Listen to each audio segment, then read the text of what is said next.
Si je vous dis que je vous aime et que je ne vous écoute pas, cet amour n'est pas réel.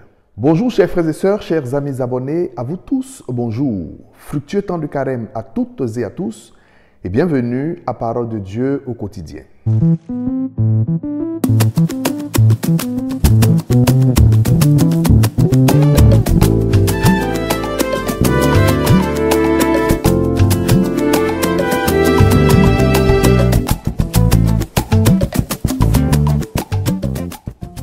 Au nom du Père et du Fils et du Saint-Esprit, Amen.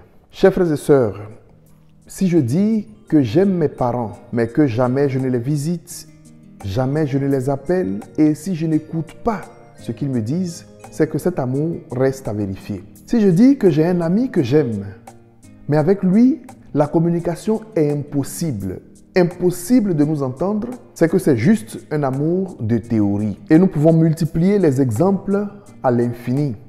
De même, si je dis que j'aime Dieu et que je n'écoute pas sa parole, je ne respecte pas sa volonté, je ne prête pas attention à ses commandements, il y a de quoi douter de mon amour. Le verbe aimer commence toujours par le verbe écouter. Dans la première lecture tirée du livre du prophète Osée, nous lisons ceci. « Reviens Israël au Seigneur ton Dieu, car tu t'es effondré par suite de tes fautes. Revenez au Seigneur, en lui présentant ses paroles, enlève toutes les fautes et accepte ce qui est bon. » Le prophète Osée nous dit ainsi que un signe évident de la repentance, c'est de revenir au Seigneur, d'écouter sa parole, de lui obéir et de faire sa volonté. Et l'Évangile vient couronner cette idée. Un scribe s'approche de Jésus et lui demande « Quel est le plus grand de tous les commandements ?» Jésus répond « Voici le premier. Écoute Israël, le Seigneur notre Dieu est l'unique Seigneur. Tu aimeras le Seigneur ton Dieu de tout ton cœur, de toute ton âme, de tout ton esprit et de toute ta force. Et voici le second, tu aimeras ton prochain comme toi-même. » Dans la réponse de Jésus, nous rencontrons deux verbes importants. Vous l'avez sûrement deviné, les verbes écouter et aimer. Écoute Israël, tu aimeras le Seigneur ton Dieu, tu aimeras ton prochain comme toi-même. Chers frères et sœurs, pour véritablement aimer, il faut d'abord apprendre à écouter. Chers amis abonnés, il y a aujourd'hui un réel besoin d'écoute. Les saints ont grandi dans leur intimité avec Dieu. Ils ont grandi dans la vie spirituelle parce qu'ils ont appris à écouter le Seigneur. Saint Joseph, dont nous célébrons bientôt la fête le 19 mars, a obéi au Seigneur parce qu'il a appris d'abord à l'écouter.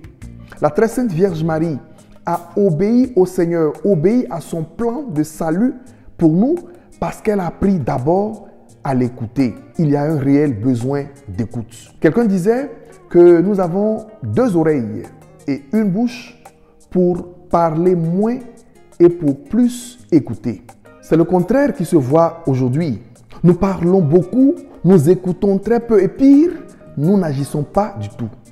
Tout le monde voudrait parler et très peu savent écouter. Chers frères et sœurs, au milieu de ce temps de carême, il faut que nous apprenions à écouter les personnes que nous aimons, à écouter le Seigneur que nous disons aimer au-dessus de tout, à l'écouter et à expérimenter réellement son amour dans notre vie, à l'écouter et à lui obéir de tout notre cœur, de toute notre âme, de tout notre esprit et de toute notre force et aimer nos frères et sœurs comme nous-mêmes.